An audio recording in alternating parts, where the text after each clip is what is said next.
Имавте остра пресконференција.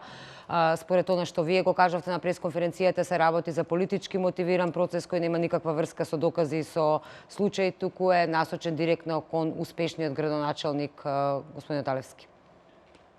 Токму така, сите активности кои што се спроведуваат изминатиот период од страна на специјалното јавно обвинителство во координација со Социјалдемократскиот сојуз ни укажуваат на тоа дека се врши политички линч кон високи функционери на ВМРО ДПМН, во случајот Владе Талевски, кој што работи беспрекорно неколку години наназад, ова му е веќе трет мандат. Во животот никако кривично дело нема направено. Секогаш редовно се явуваше на судските рочишта и нема никаква причина тој да биде ставен во домашен притвор. Ова е еден класичен притисок што се прави од страна на опозицијата, од страна на СЈО до судиите и врз база на тој притисок, мислам дека е мерката домашен притвор дадена на градоначалникот, кој што јас сум силно убеден дека е невин и дека ова што се прави е класичен политички линч. Она за што тој е наводно виновен и наводно треба да одговара е за еден случај на, како што вие милувате да кажете, градоначалниците, редовна рутинска работа во секоја општина, има постојано тендери, има превоз, нема превоз, комунални услуги, така натака. Токму за еден ваков случај за кој што се вели дека нема воопшто никаква позадина, ниту пак можеби градоначалникот немал ни удел во самото тоа.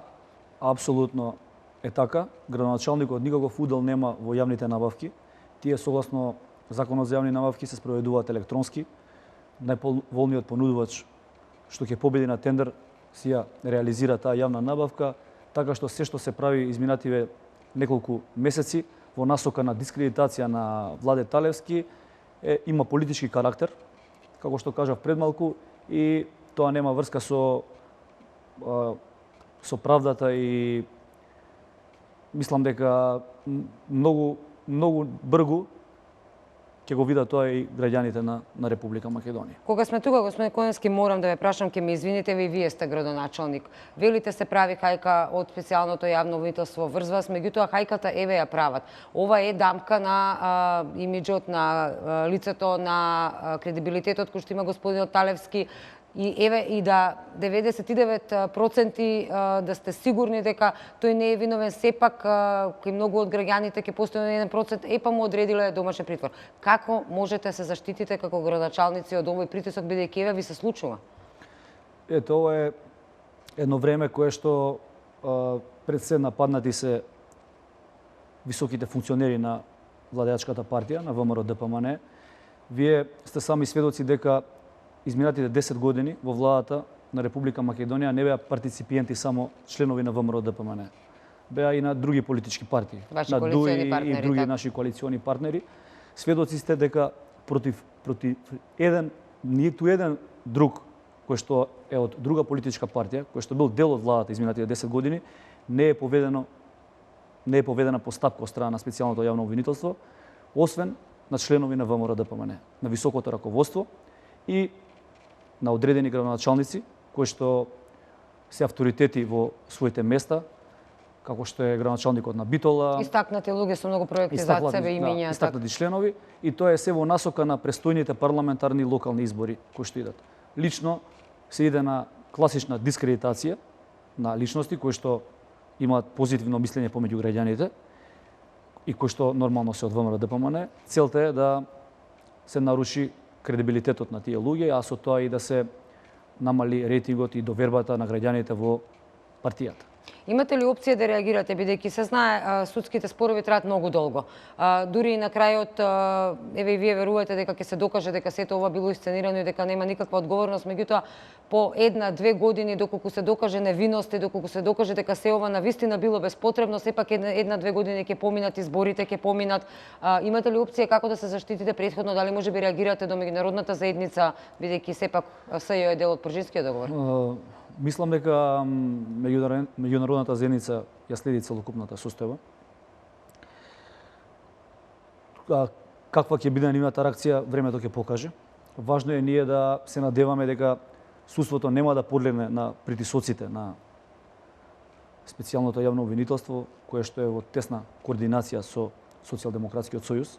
Ние имаме информации дека лидерот на СДСМ и јавната обвинителка на специјалното јавно обвинителство, господјата Катица, перманентно се гледаат и се договараат во која насока да се движат обвиненијата. Така што мислам дека на граѓаните им е веќе јасно, иако морам да кажам дека на почетокот при самото формирање на ова специјално јавно обвинителство имавме сите некоја верба дека ќе работи независно. Сите овие постапки кои што се случуваат изминатиот период, веќе цела година, не уверија во тоа дека нивната задача е една дискредитација на личности од само една политичка партија, кои што биле дел од владата, поточно раководството на партијата, а сега како што поминува времето, како што се ближат и покрај парламентарните избори локални, очекуваме дека ќе бидат уште повеќе таргетирани уште поголем број на луѓе од владеачката партија кои што нормално уживаат висок рейтинг помеѓу граѓаните заради сите оние проекти кои што ги реализираат. Нашата силна страна се проектите, реализација на проекти кои што се во насока на подобрување на секојдневните услови на граѓаните, додека пак од другата страна имаме една политичка борба која што се базира на дискредитација на личност. Кога сме кај тоа, најголемата критика и од владеачката партија, вашата партија ВМРО-ДПМН, но и од експертите, и од јавноста во однос на работата на специјалното јавно обвинителство беше за начинот на кои што тие се изразуваат на своите пресконференции, се даваат квалификации како лицето веќе да е ставено пред свршен чин и осудено, се споменуваат луѓето со име и со презиме, па дури им се даваат и епитети криминалците, криминалот и така натака, веќе осудени, презумпција на невиност. Нула вашиот став околу тоа? Сите тие факти го кажуваат она што јас го говорам во оваа емисија. Така што да се обвини човек кој што се уште вината не му е докажана од страна на лица кои што треба да ја почитуваат таа презумпција на невиност, кои што се правници, кои што треба да работат врз база на материјални докази, мислам дека е недопустливо за ниту еден правник, за ниту еден обвинител. Така што сите овие работи кои што ги прават ни укажуваат на тоа дека личната дискредитација е она кое што тие го имаат како цел и нормално насилно рушење на владата, без при тоа да ја почитуваат волјата на граѓаните. Ако од една страна имаме градоначалници на повеќе политички партии, во една општина имаме градоначалник кој што неголемиот дел од тендерите ги дава на неблиското на неблиските роднини, на своето семејство, а против него никаква постапка не се води од страна на специјалното јавно обвинителство, ако сме сведоци на тоа дека со посебни мерки, кој што е материјален доказ, сите граѓани видоа дека се бара подкуп од страна на лидерот на Социјалдемократскиот сојуз и специјалното јавно обвинителство на тоа останува глуво и немо, мислам дека на сите граѓани веќе им е јасно дека тоа специјално јавно обвинителство е формирано само со една цел: насилно рушење на владата на Република Македонија, фалсификување на волјата на граѓаните и дискредитација на личностите на ВМРО, на авторитетите кои што се високо позиционирани во ВМРО-ДПМН. И мислам дека во таа насока и ќе продолжат да се движат понатаму. Единствен излез од оваа состојба, единствен излез се избори и затоа тие не сакаат додатни избори, постојано измислуваат работи кои што врз база на кои што не сакаат да излезат на избори. Довербата помеѓу граѓаните мислам дека во однос на Социјалдемократскиот сојуз е, може да се каже, катастрофално. И доколку утре има избори, тие ќе бидат катастрофално поразени. Мислам дека дури повеќе од она што беа поразени на последните избори. Најголема критика за партијата од која вие доаѓате, за ВМРО-ДПМН, а и за сите вие кои што се лидери од јавноста, е дека може би сте премногу молчеливи и премногу толерантни кон сето ова што ви се случува и сите овие удари кои ви ги задаваат, за кои што се вели, нели самите кажавте, противзаконски, без основа и само со една цел дискредитација на личноста на вашите истакнати членови. Зошто сте, дали мислите дека тоа е добле што сте толку премногу ги примате сите овие удари? Треба ли да реагира пожестоко ВМРО-ДПМН на сето ова или пак е ова паметна тактика да се остави, да се види до кај оди паметот на тоа што треба да оди, нели? Видете, ние се трудиме да не бидеме дел од разгорување на политичката криза. Се трудиме преку разумен начин да оваа политичка криза ја надминеме, што е можно побрзо, и во таа насока и се нашите активности. Инаку, сите оние работи кои што се прават, вандализмот и оштетувањето на спомен обележјата во Република Македонија, мене лично ме згрозува и верувам дека на поголем дел од граѓаните, јас прифаќам да се протестира, да се изрази секој револт, има секој право има да различни протестира, мислења, така. меѓутоа да се уништува нешто што е на сите граѓани, не можам да го дозволам, да се тероризираат граѓаните во шпицот на денот кога секој има обврски со 20-30 луѓе да се блокираат раскрсници. И тоа со месеци назад, години Тоа е малтретирање на граѓаните и мислам дека тоа граѓаните ќе го казнат на наредните избори. Што се однесува до штетата која што се прави, јас лично сметам дека таа штета треба да се надомести и како што можам да забележам, владата веќе прави проценка на штетата на сите објекти. Мислам дека ќе си ја добијат казната сите оние кои што учествуваа во вандализација на спомен обележјата и тоа го заслужуваат.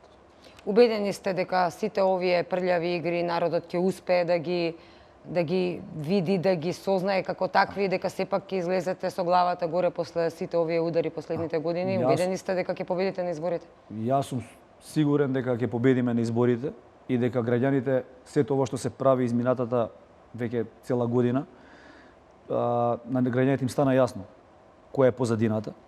Мене ми е само се поставува едно прашање кај мене во поглед на целокупната вандализација која што се прави и оштетување на спомен обележјата.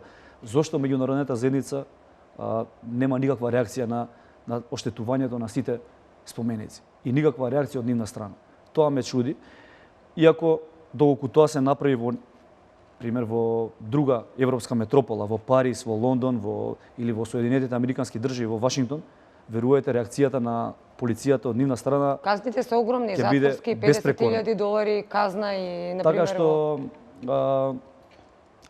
мислам дека сите овие работи граѓаните ги сублимираат, доволно се паметни и на наредните избори ќе го кажат своето мислење во однос на целокупната политичка криза во државата.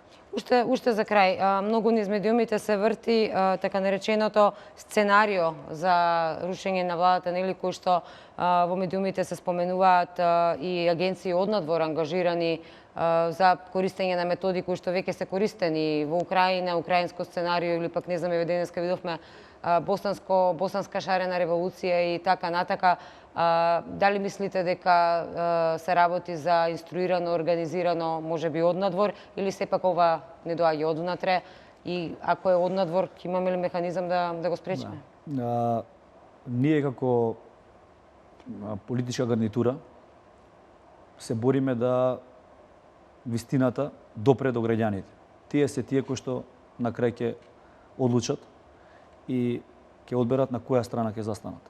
Така што ние веруваме во нивниот капацитет и очекувам голема и уверлива победа на наредните парламентарни избори.